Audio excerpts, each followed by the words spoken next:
o desejado de todas as nações. Capítulo 8. A visita pascual. Entre os judeus, os 12 anos eram a linha divisória entre a infância e a juventude. Ao completar esta idade, um menino hebreu era considerado filho da lei e também filho de Deus. Eram-lhe dadas especiais oportunidades para instruções religiosas e esperava-se que participasse das festas e observâncias sagradas. Foi em harmonia com esse costume que Jesus fez em sua meninice a visita pascual a Jerusalém. Como todos os israelitas devotos, José e Maria iam todos os anos assistir à Páscoa, e quando Jesus havia atingido a necessária idade, levaram-no consigo. Havia 3 festividades anuais: a Páscoa, o Pentecostes e a Festa dos Tabernáculos, festas em que todos os homens de Israel tinham ordem de comparecer perante o Senhor em Jerusalém.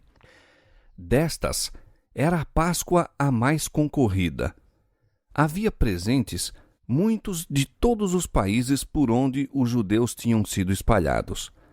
De todas as partes da Palestina vinham os adoradores em grande número. A viagem da Galiléia levava diversos dias e os viajantes reuniam-se em grandes grupos, já pela companhia, já pela proteção. As mulheres e os homens de idade viajavam em bois e asnos pelos acidentados e pedregosos caminhos. Os homens mais fortes e os jovens viajavam a pé. O tempo da Páscoa era o fim de março ou começo de abril, e toda a terra estava adornada de flores, alegrada com os cânticos dos pássaros. Por todo o caminho encontravam-se lugares memoráveis na história de Israel, e pais e mães contavam aos filhos as maravilhas que Deus operara por seu povo nos séculos passados. Entretinham a jornada com cânticos e música, e quando, afinal, se avistavam as torres de Jerusalém, todas as vozes se juntavam nos triunfantes assentos. Os nossos pés estão dentro de tuas portas, ó Jerusalém. Haja a paz dentro dos teus muros e prosperidade dentro dos teus palácios. Salmo 122, versos 2 e 7. A observância da Páscoa começou com o nascimento da nação hebraica. Na última noite de sua servidão no Egito, quando não havia sinal de libertação, Deus lhes ordenou que se preparassem para um imediato livramento. Advertira Faraó do juízo final sobre os egípcios e deu aos judeus instruções para reunirem suas famílias dentro das próprias casas. Havendo aspergido as ombreiras e vergas da porta com o sangue do cordeiro imolado, deviam comer o cordeiro assado com pão sem fermento e ervas amargas. Assim, pois, o comereis, disse ele, os vossos lombos cingidos, os vossos sapatos nos pés e o vosso cajado na mão. E o comereis apressadamente. Esta é a Páscoa do Senhor. Êxodo 12, 11. À meia-noite, todos os primogênitos dos egípcios foram mortos. Então o rei enviou a Israel a mensagem: Levantai-vos, saí do meio do meu povo, e ide, servi ao Senhor, como tendes dito. Êxodo 12, 31. Os hebreus saíram do Egito como nação independente. O Senhor ordenara que a Páscoa fosse observada anualmente. E disse ele: Quando vossos filhos vos disserem, que culto é este? Vós lhes direis: É o sacrifício da Páscoa ao Senhor, que passou as casas dos filhos de Israel no Egito, quando feriu aos egípcios. Assim, de geração em geração, devia ser narrada a história desse maravilhoso livramento. A Páscoa era seguida pelas festas dos 7 dias de pães asmos. No segundo dia da festa, os primeiros frutos da colheita anual, um molho de cevada, eram apresentados ao Senhor. Todas as cerimônias da festa eram símbolos da obra de Cristo. A libertação de Israel do Egito era uma lição objetiva da redenção que a Páscoa se destinava a conservar na memória. O cordeiro imolado, o pão asmo, o molho dos primeiros frutos representavam o Salvador. Para a maioria das pessoas, ao tempo de Cristo, a observância dessa festa degenerara em mera formalidade. Qual, porém, sua significação para o Filho de Deus? Pela primeira vez, contemplou o menino Jesus o templo. Viu os sacerdotes de vestes brancas realizando seu solene ministério. Viu a ensanguentada vítima sobre o altar do sacrifício. Com os adoradores, inclinou-se em oração, enquanto acendia perante Deus a nuvem de incenso. Testemunhou os impressivos ritos do serviço pascual. Dia a dia, observava mais claramente a significação dos mesmos. Cada ato parecia estar ligado à sua própria vida. No íntimo, acordavam-se-lhe novos impulsos. Silencioso e absorto, parecia estudar a solução de um grande problema. O mistério de sua missão desvendava-se ao Salvador. Enlevado pela contemplação dessas cenas, não permaneceu ao lado dos pais. Buscou estar sozinho. Ao terminarem os serviços pascuais, demorou-se ainda no pátio do templo e, ao partirem os adoradores de Jerusalém, Jesus foi deixado ali. Nessa visita a Jerusalém, os pais de Jesus desejavam pô-lo em contato com os grandes mestres de Israel. Conquanto fosse obediente em todos os particulares à palavra de Deus, não se conformava com os ritos e usos dos rabis. José e Maria esperavam que fosse levado a reverenciar os doutos rabinos e a atender mais diligentemente às suas exigências. Mas Jesus, no templo, fora instruído por Deus. Aquilo que recebera, começou imediatamente a comunicar. Naquela época, um aposento ligado ao templo estava sendo ocupado por uma escola sagrada, à maneira das escolas dos profetas. Ali se reuniam mestres de destaque com os alunos, e ali foi ter o menino Jesus. Sentando-se aos pés desses homens, sérios e doutos, ouvia-lhes as instruções. Como pessoa que busca saber, interrogava esses mestres relativamente às profecias e a acontecimentos que estavam ocorrendo e indicavam o advento do Messias. Jesus se apresentou como pessoa sedenta de conhecimento de Deus. Suas perguntas eram sugestivas de profundas verdades que havia muito jaziam obscurecidas e eram, todavia, vitais para a salvação de almas. Ao mesmo tempo que revelavam quão limitado e superficial era o conhecimento dos sábios, cada pergunta punha perante eles uma lição divina e apresentava a verdade sob novo aspecto. Falavam os rabis da maravilhosa elevação que a vinda do Messias havia de trazer à nação judaica.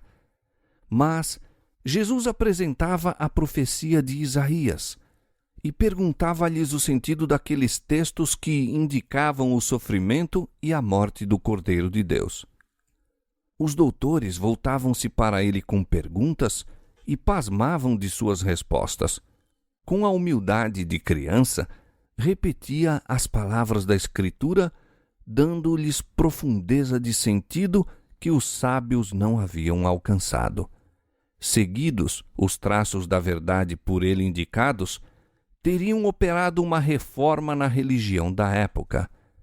Ter-se-ia despertado profundo interesse nas coisas espirituais, e quando Jesus começasse seu ministério, muitos estariam preparados para o receber. Os rabis sabiam que Jesus não havia sido instruído em suas escolas, No entanto, seu conhecimento das profecias excedia em muito o deles próprios. Nesse refletido rapazinho galileu, divisaram grandes promessas. Desejaram angariá-lo como aluno, a fim de que se tornasse mestre em Israel. Queriam encarregar-se de sua educação, convencidos de que um espírito tão original devia ser educado sob sua direção. As palavras de Jesus lhes moveram o coração como este nunca o havia sido por palavras de lábios humanos. Deus estava procurando comunicar luz àqueles guias em Israel e servia-se do único meio pelo qual poderiam ser atingidos. Em seu orgulho, teriam desdenhado a hipótese de receber instruções de quem quer que fosse. Se houvesse parecido que Jesus procurava ensiná-los, desdenhariam ouvi-lo. Mas lisonjeavam-se com a ideia de que o estavam ensinando a ele, ou, pelo menos, examinando seu conhecimento das Escrituras. A modéstia juvenil e a graça de Jesus lhes desarmava os preconceitos. Inconscientemente, seu espírito abriu-se à palavra de Deus e o Espírito Santo lhes falou ao coração. Não puderam deixar de ver que sua expectação com respeito ao Messias não tinha o apoio da profecia, mas não queriam renunciar às teorias que lhes tinham lisonjeado a ambição. Não admitiam haver compreendido mal as Escrituras que pretendiam ensinar. Interrogaram-se uns aos outros. Como tem esse rapaz conhecimento, não havendo nunca aprendido? A luz estava brilhando nas trevas, mas as trevas não a compreenderam. João 1:5. Entretanto, José e Maria achavam-se em grande perplexidade e aflição. Na partida de Jerusalém, haviam perdido de vista a Jesus e não sabiam que se demorara atrás. O país era então densamente povoado e muito grandes as caravanas dos galileus. Havia muita confusão quando deixaram a cidade. Pelo caminho, o prazer de viajar com os amigos e conhecidos absorveu-lhes a atenção e não lhe perceberam a ausência até que chegou a noite. Então, ao fazerem alto para o repouso, sentiram falta das prestimosas mãos de seu filho. Julgando que estivesse com os companheiros, não haviam sentido ansiedade.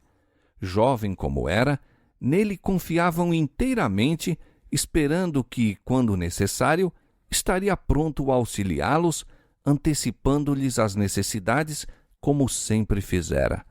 Agora, porém, se suscitaram temores. Procuraram-no entre os que os acompanhavam, mas em vão. Tremendo, lembraram-se de como Herodes o buscara destruir em sua infância. Negros pressentimentos lhes encheram o coração. Faziam-se a si mesmos amargas recriminações. Voltando a Jerusalém, prosseguiram suas buscas. No dia seguinte, ao misturarem-se com os adoradores no templo, uma voz familiar lhes chamou a atenção. Não a podiam confundir. Nenhuma outra era como a sua, tão séria e grave, não obstante tão melodiosa. Na escola dos rabinos encontraram Jesus. Regozijando-se, embora, não puderam esquecer seu desgosto e ansiedade. Tendo-o novamente consigo, disse à mãe em palavras que envolviam uma reprovação: Filho, por que fizeste assim para conosco? Eis que teu pai e eu, ansiosos, te procurávamos. Por que é que me procuráveis? Não sabeis que me convém tratar dos negócios de meu pai? E, como parecessem não compreender suas palavras, apontou para cima.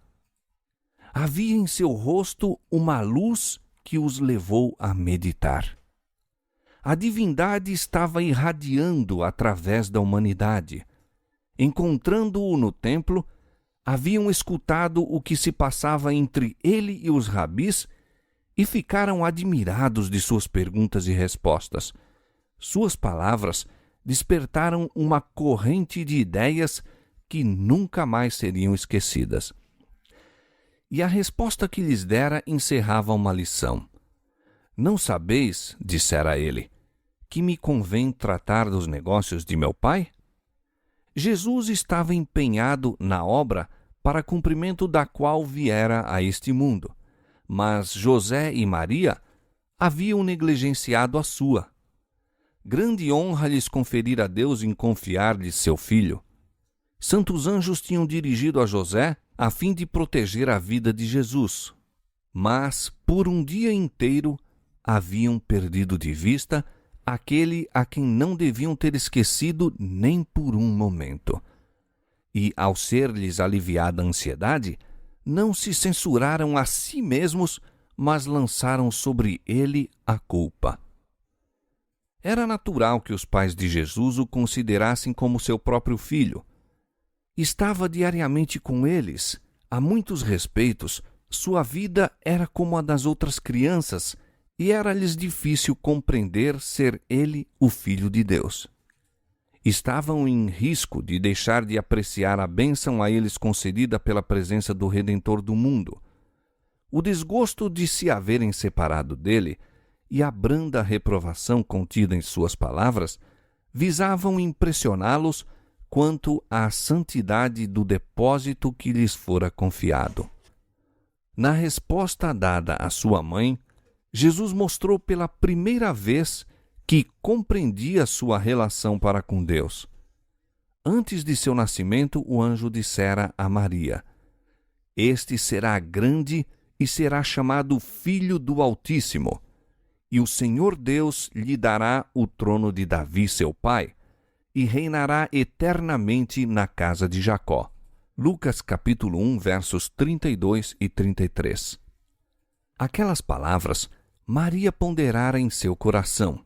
No entanto, ao passo que acreditava que seu filho havia de ser o Salvador de Israel, não lhe compreendia a missão.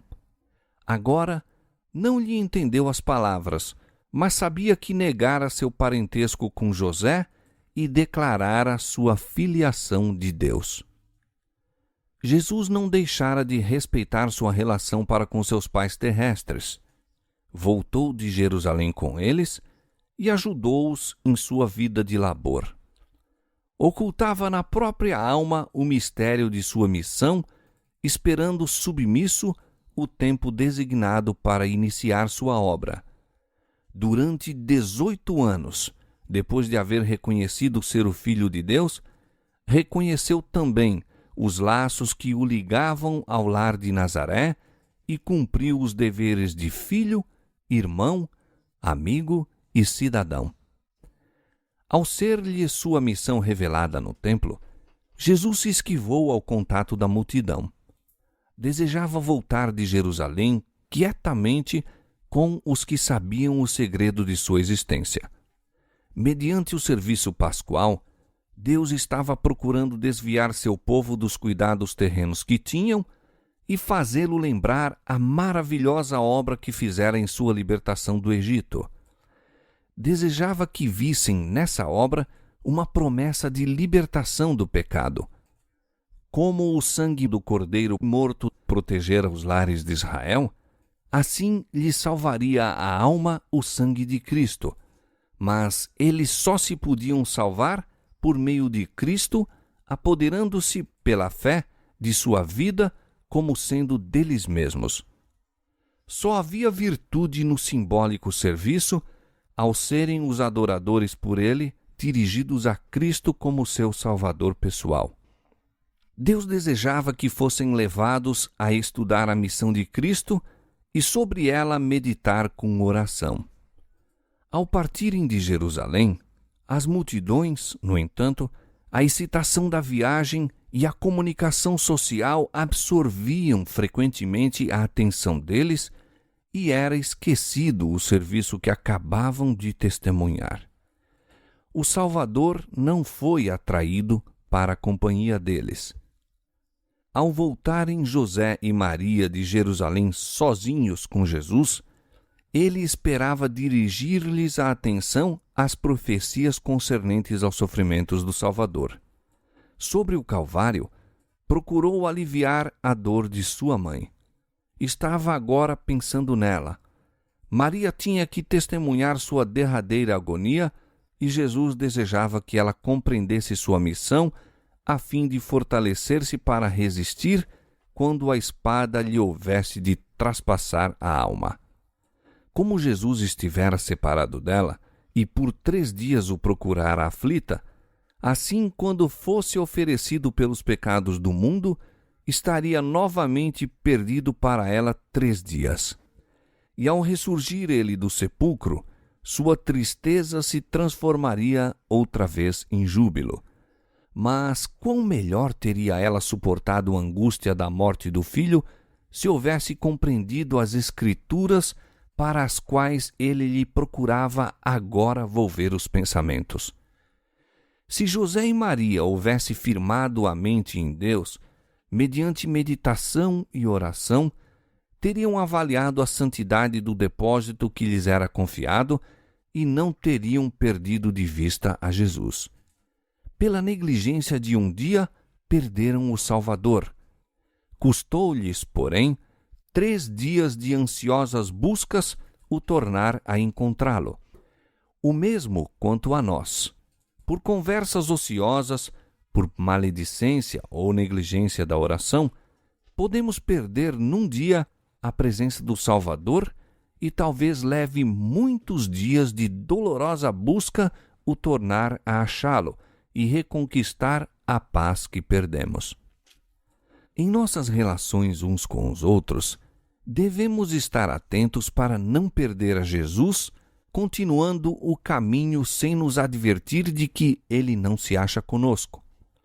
Quando nos absorvemos em coisas mundanas, de maneira que não temos um pensamento para aquele em quem se concentra nossa esperança de vida eterna, separamo-nos de Jesus e dos anjos celestiais.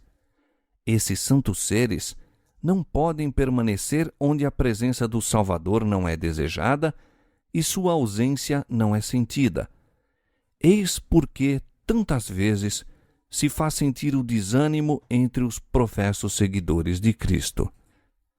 Muitos assistem a serviços religiosos e são refrigerados e confortados pela palavra de Deus, mas devido à negligência da meditação, vigilância e orações, perdem a bênção, sentindo-se mais vazios do que antes de a receberem. Sentem a miúde que Deus os tem tratado duramente. Não veem que a falta está com eles mesmos. Separando-se de Jesus, afugentaram a luz da sua esperança. Far-nos-ia bem passar diariamente 1 hora a refletir sobre a vida de Jesus. Deveremos tomá-la ponto por ponto e deixar que a imaginação se apodere de cada cena, especialmente as finais.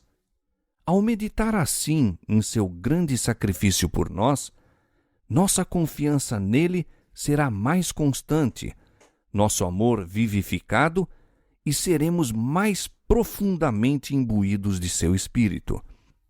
Se quisermos ser salvos, afinal, teremos de aprender ao pé da cruz a lição de arrependimento e humilhação. Ao comunicarmos uns com os outros, podemos ser mutuamente uma bênção. Se somos de Cristo, nossos mais gratos pensamentos serão em torno dele. Teremos prazer em falar a seu respeito e, ao falarmos uns aos outros em seu amor, nosso coração será abrandado por influências divinas. Contemplando a beleza de seu caráter, seremos transformados de glória em glória na mesma imagem.